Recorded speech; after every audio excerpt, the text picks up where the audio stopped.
I got to say congratulations. It didn't turn out the way you wanted it on the scoreboard, but how exciting was this environment, and how excited were you, your staff, and the kids for tonight's show? Yeah, it was a huge moment for our program, our school. The kids put on a show, no matter the result. We knew we had a good team coming in here. They placed higher than us last weekend. We lost some head-to-head matchups, but I'll tell you what, our guys wrestled really hard tonight, and the 4 wins we have tonight, you know, they're 4 pretty good wrestlers we have. And when you look back at the scorecard, you know, 125 was a match I thought we could win, and we had the lead there a little bit. Sean's an awesome kid, a hard worker. I know he's going to beat himself up a little bit tonight, but we're so proud of him and the rest of the guys. We're young, man. So, except this guy, you know, when he lights up the crowd like that, that fills the stands, and that's what makes wrestling fun. I think our guys bought in tonight to scoring a lot of points. And that's what we're looking to do stuff like this here as much as possible. You know, Coach, you kind of touched on it, you know, scoring a lot of points. You know, what's the takeaway tonight? You know, in a loss, you learn from it, right? So what are you going to be saying in that mat room tomorrow to your team?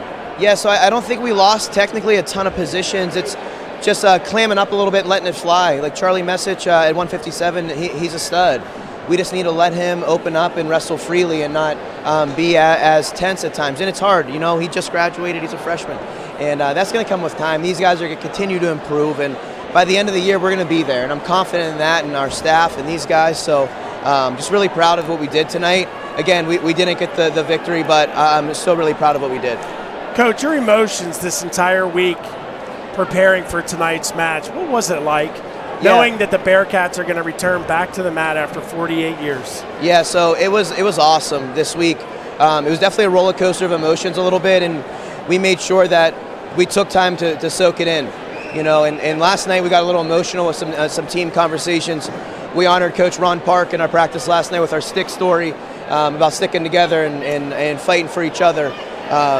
So it was a great week, and we really soaked it in. So.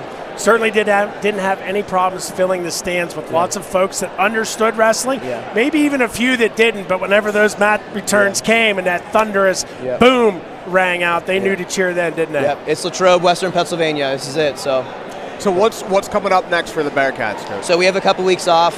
So we had 2 invitationals, a dual match.